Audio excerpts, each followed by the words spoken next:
So guys, जैसे आपने देखा अभी एनडीआरएफ वाली टीम आई थी यहाँ पर, हमें बहुत अच्छा समझाया वगैरह, बहुत अच्छा। एनडीआरएफ का मतलब फुल फॉर्म ये है, नेशनल डिजास्टर रिस्पांस फोर्स। बाकी सामान क्या आपको बताना चाह रहे हैं, ये हर घर में उपलब्ध होते हैं। इनसे आप अपनी लाइफ को इमरजेंसी में बचाने के काम आसानी से ले सकते हैं। फर्स्ट वाला है लाइफ बॉय, आपको आता है थर्माकोल को लेना है और अपने चावल के बोरे धीरे धीरे कांपते रहना है। 4 से 6 मिनट तक आपने उसको सीपीआर दे दिया तो क्लिनिकल डेथ रिवाइज हो सकती है, यानी कि इसका हार्ट और लंग काम नहीं कर रहा है, लेकिन जो इसके ब्रेन के सेल हैं वो 6 मिनट तक जीवित रहते हैं। यदि 6 मिनट में आपने इसको सीपीआर दिया तो इसकी जान बचा सकते हो, वरना 6 मिनट के बाद धीरे धीरे इसके जो ब्रेन के सेल हैं। जॉगिंग कितने प्रकार की होती है? 2 प्रकार की, एक होती है पार्शियल और एक होती है कंप्लीट। तो कंप्लीट जॉगिंग में क्या हो जाता है कि किसी भी आदमी का पूरा गला बंद हो जाता है तो वो हो जाती है कंप्लीट, और आधा।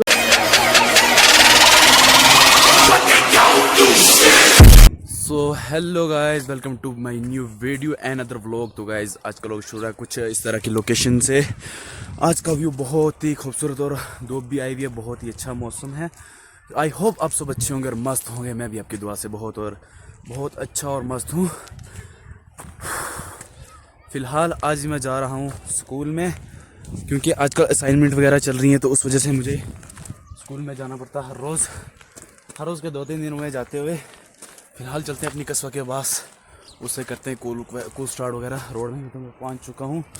अभी पीछे का व्यू चेक करो, अभी भी जो स्नो है, बट स्नो मतलब थोड़ी जो है अभी भी पीछे वाली साइड है।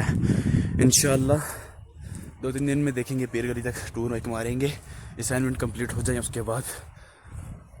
ये रही मेरी कस्बा। अब इसके ऊपर लगा हुआ कवर ये उतारता हूँ सबसे पहले। आज तो ये पहली सेल्फ में ही स्टार्ट हो गई है, सबसे पहले कवर उतारता हूँ इसका। हाल निकलते हैं गाइज यहाँ से। सबसे पहले मैंने सिस्टर को छोड़ा यहाँ पर स्कूल, तो उसके बाद निकल रहा हूँ मैं यहाँ से थाना मंडी साइड स्कूल में। बट आज भी मैं लेट हो चुका हूँ, हर रोज़ लेट हो जाता हूँ। यहाँ आगे जाहिद भाई भी है, वो भी हो रहे हैं साथ में, तो उसको भी साथ में तो निकलेंगे। तो फिलहाल जाहिद भाई भी हमारे साथ आ चुके हैं, तो निकलते हैं थाना मंडी वाली साइड। मैं हर रोज़ यहीं से व्लॉग स्टार्ट करता हूँ, क्योंकि यहाँ पर रोड जो खुली है और नीचे ढलाई भी है, तो हाथ छोड़ के मैं बाइक चला सकता हूँ।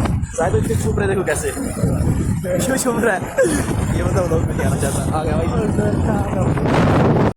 तो फिलहाल मैं पहुँच चुका हूँ थाना मंडी।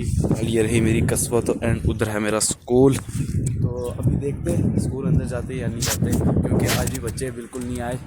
Complete choking. आपका खाना खा रहा था तो गले में फंस गई, पकड़ के खड़े होते हो आपको सब। ये क्या है? चॉकिंग है। जॉगिंग कितने प्रकार की होती है? 2 प्रकार की, एक होती है पार्शियल और एक होती है कंप्लीट। तो कंप्लीट जॉगिंग में क्या हो जाता है कि किसी भी आदमी का पूरा गला बंद हो जाता है तो वो हो जाती है कंप्लीट, और आधा गला ब्लॉक हो जाता है तो वो हो जाती है पार्शियल।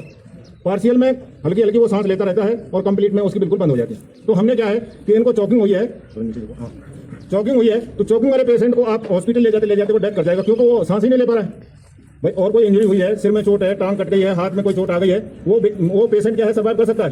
चॉकिंग वाला सर्वाइव नहीं कर सकता, क्योंकि सांस ही नहीं मिलेगी उसको, वो डेथ कर जाएगा। तो आपने क्या करना है, जो चॉकिंग वाला पेशेंट होता है उसको जाकर के सबसे पहले उसको पूछना है कि क्या हुआ है। Are you choking? Are you choking? मतलब हमने उनको ये नहीं है कि हमने अपनी भाषा में भी पूछ सकते हैं, जैसे ये जानते हैं यहाँ की लोकल भाषा, उस भाषा में भी पूछ सकते हैं। अभी तो इनके गले में कुछ नहीं लगा है तो ये सर बोल रहे हैं। अब इनका गला बंद होता है तो ये कुछ नहीं बोलते, गर्दन नहीं लाते, ठीक है। अब जब जिसको चॉकिंग हो जाती है उसको क्या करना है, इस थोड़ा सा जगह बनानी है, अपना पाँव यहाँ रखना है। जो ये गला पकड़ रखा है ये इतने आसानी से नहीं छोड़ता है चौक वाला, क्योंकि घबराहट होती है, किसी को भी सांस नहीं आती है, घबराहट होना शुरू हो जाता है। तो आपने क्या करना है, यहाँ अपने अंगूठे से यहाँ जोर से पंच करना है और झटके से छुड़ाना है। ये मैंने यहाँ से पकड़ा और यहाँ इसको पंच किया और झटके से छुड़ा करके अपने यहाँ लॉक कर लेना है। लेट जाओ मेरे ऊपर, लॉक कर लिया। अब हमने चॉकिंग के लिए क्या करना है, इसकी नाभि है, नाभि और जो चेस्ट के नीचे में ये खड्डा है उसको मिलाते हुए सेंटर में लाना है। सेंटर मिलाने के लिए जो अपना मास्टर हैंड है उसको इस प्रकार से रखना है और ऊपर से ग्रिप बनाना है। बनाने के बाद में हमने अब क्या करना है, दबाना है और ऊपर उठाना है, दबाना है ऊपर उठाना है। तो जो भी इसने खाया होगा वो बाहर वोमिटिंग कर देगा। जब वोमिटिंग होंगी अंदर से, तो जो गले में चॉकिंग हो रखी है वो क्या हो जाएगी, बाहर हो जाती है। अब ऐसी कंडीशन में ये आ जाता है कि बंदे का चॉकिंग हो रखा था, चॉकिंग के दौरान काफी टाइम हो गया और वोमिटिंग हुई तो उसकी एनर्जी और ज्यादा लॉस हो जाती है। तो कभी कभी पेशेंट क्या हो जाता है, अनकॉन्शियस हो जाता है। तो अनकॉन्शियस हो जाता है तो उसको सीधा लेट, इस प्रकार से क्या करना है, लिटा लेना है। सीधा लिटाने के बाद में, सीधा टांग करो, लिटाने के बाद में हमने क्या करना है, सबसे पहले उसकी कैरोटिड पल्स चेक करनी है। कौन सी पल्स चेक करनी है? Carotid pulse. कैरोटिड पल्स क्या हो जाता है कि गले की हड्डी है, इसके साइड में हमारी ऐसे नब्ज दब रही होगी। देखो सभी देखो अपने अपने, जिसको नहीं मिलती है वो मेरे को बताना कहाँ नहीं मिल रही है। मिल गई सबको? तो उसको हमने क्या करना है, चेक करना है।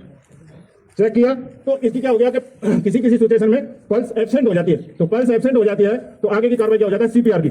चलिए, एयरवे तो उन्होंने क्लियर कर दिया, पेशेंट अनकॉन्शियस होगा। जरूरी नहीं आपको चोकिंग वाला पेशेंट ही मिलेगा। मान लो कि आप जा रहे हो, आपको कोई बेहोश हालत में आपके सामने कोई गिर गया, तो आपने पहले उसको क्या करना है, पहले उसको जैसे रोड पे गिर गया तो उसको पहले सेफ स्थान पे लाना है। सेफ स्थान पे लाने के बाद उसकी कैरोटिड पल्स को चेक करना है। कैरोटिड पल्स को इसलिए चेक करना है क्योंकि हार्ट के बिल्कुल नजदीक रहती है।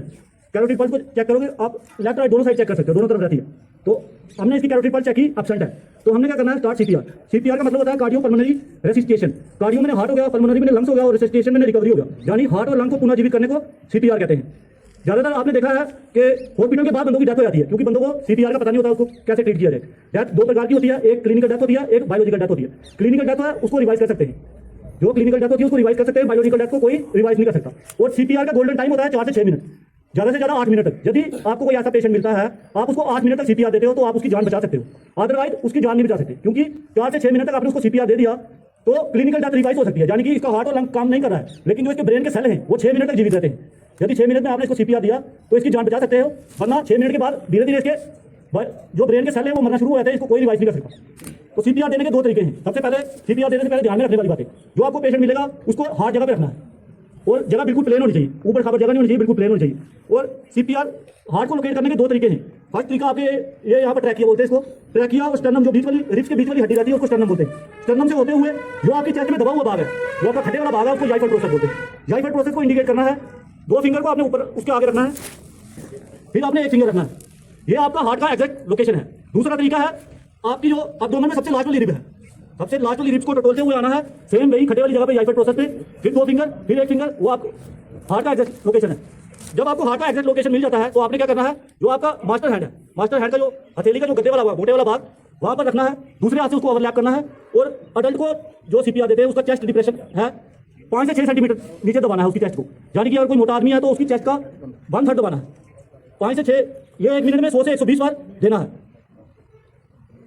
ये आपका मास्टर हैंड है, यहाँ पर इसका हार्ट लोकेट हुआ, मास्टर हैंड को दूसरे हाथ से ओवरलैप करना है, विक्टिम के ऊपर वेट करना है अपना और सामने की तरफ देना है। 30 चेस्ट कंप्रेशन देने के बाद 2 रेस्क्यू ब्रीथ देनी है, तेज देना है, क्योंकि 1 मिनट में 100 से 120 बार 5 से 6 सेंटीमीटर चेस्ट दबाना बहुत मुश्किल होता है। 1 2 3 4 5 6 7 8 9 10 11 12 13 14 15 16 17 18 19 20 21 22 23 24 25 26 27 28 29 1 29 1 का मतलब है कि एक साइकिल मैंने पूरा कर लिया है।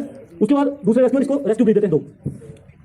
जैसे ही साथी सर ने बताया कि इसको 30 बार चेस्ट कंप्रेसर करना है, उसके बाद हमने रेस्क्यू ब्रेथ किससे देना है, अपने मुंह से 2 सांस देने हैं, एक सांस से दूसरे सांस के बीच में 1 से 2 सेकंड का गैप रखना है। और जो हम उसका नाक को पिंच करते हैं और मुंह को ओपन कर देना, ताकि जो विक्टिम है वो अपना वापस सिचुएशन में आ सके और कुछ हरकत हो तो उसको जाहिर कर सके। हम मुंह से ही सांस देते हैं, वो क्यों, आप सोचते हो कि हम तो कार्बन डाइऑक्साइड छोड़ते हैं, लेकिन वातावरण के अंदर 21% ऑक्सीजन होती है और हमारा शरीर 21% ही लेता है, लेकिन उसमें से 5% ही कंज्यूम करके 16% हम सांस के साथ ऑक्सीजन भी छोड़ते हैं, जो कि विक्टिम को मिलती है और उससे विक्टिम को बेनिफिट होता है। तो देखें, एक रेस्क्यू ब्रीथ से दूसरे रेस्क्यू, और ये हम 3 प्रकार से दे सकते हैं। Mouth to mouth, mouth to mouth उस विक्टिम को देना है जो हमारा जान पहचान का कोई भाई है, मदर है, फादर है या सिस्टर है, क्योंकि उसके बारे में हम जानते हैं कि इसको कौन सी बीमारी है, ताकि विक्टिम को ऐसी बीमारी हो जो कि हमारे को भी इंजर कर सकती है या हमारी बीमारी विक्टिम को कर सकती है, तो हमारा जान पहचान वाले विक्टिम को माउथ टू माउथ दे सकते हैं। दूसरा माउथ टू बैरियर, बैरियर का मतलब कोई मास्क हो या हमारे पास साफ रुमाल हो, वो लगा के देना ताकि विक्टिम भी सेफ रहे और हम भी सेफ रहें। तीसरा है सीपीआर मास्क। सीपीआर मास्क 1 वे होता है, ये मेडिकल में मिलता है, हमारे पास रहता है, डीआर के पास रहता है, मेडिकल के पास रहता है, हर घर में उपलब्ध नहीं होता। सबसे अच्छा है mouth to barrier. Mouth to barrier मतलब साफ रुमाल लेना या कोई साफ कपड़ा लेना, मुंह पे रखना और 2 बार विक्टिम को अपने मुंह से सांस देना है। देखें, एक सांस से दूसरे सांस के बीच में 1 से 2 सेकंड का वफा। दोबारा से इसकी चेस्ट को फटाफट करना है, एक बार एक साइकिल पूरा होने के बाद 3 साइकिल तक इसकी चेस्ट को दबाना है, 2 रेस्क्यू ब्रीथ देंगे। 3 जब चेस्ट कंप्रेशन हो जाते हैं उसके बाद दोबारा से इसकी कैरोटिड पल्स को चेक करना है। यदि इसकी कैरोटिड पल्स प्रेजेंट हो जाती है तो ठीक है, यदि नहीं प्रेजेंट होती है तो ये कार्रवाई तब तक जारी रखनी है जब तक आपके पास ईएमएस ना जाए, एम्बुलेंस ना जाए, तो या फिर पेशेंट की पल्स ना चलना शुरू हो जाए। धीरे धीरे कांपते रहना है,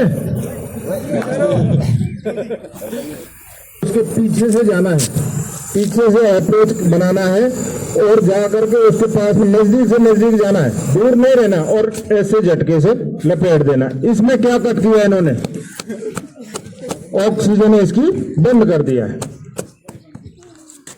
फ्रेंड यार, आप या किसी सरकारी एजेंसी के पास तो ये सरकारी आइटम मिल जाता है, लाइफ बॉय और लाइफ जैकेट, लेकिन हर घर में उपलब्ध नहीं होता। और जो हम बाकी सामान की आपको बताना चाह रहे हैं, ये हर घर में उपलब्ध होते हैं। इनसे आप अपनी लाइफ को इमरजेंसी में बचाने के काम आसानी से ले सकते हैं। फर्स्ट वाला है लाइफ बॉय, थर्माकोल आता है, थर्माकोल को लेना है और अपने चावल के बोरे। सो गाइस, जैसे आपने देखा अभी एनडीआरएफ वाली टीम आई थी यहाँ पर, हमें बहुत अच्छा समझाया वगैरह, बहुत अच्छा। एनडीआरएफ का मतलब फुल फॉर्म ये है, National Disaster Response Force. Ma'am आ गई थी, बट मैंने फुल वीडियो वगैरह जो सब कुछ अपलोड कर दिए, आप चेक करो गाइस, बहुत अच्छा और बहुत समझ आई हमें। सो फाइनली गाइस, मैं स्कूल से निकल चुका हूँ बाहर, अब जा रहा हूँ घर में। अभी छुट्टी वगैरह कुछ नहीं हुई, ऐसे ही निकल गया मैं गेट से। प्लस 1 को छुट्टी हुई तो मैं भी उनके पीछे पीछे निकल गया।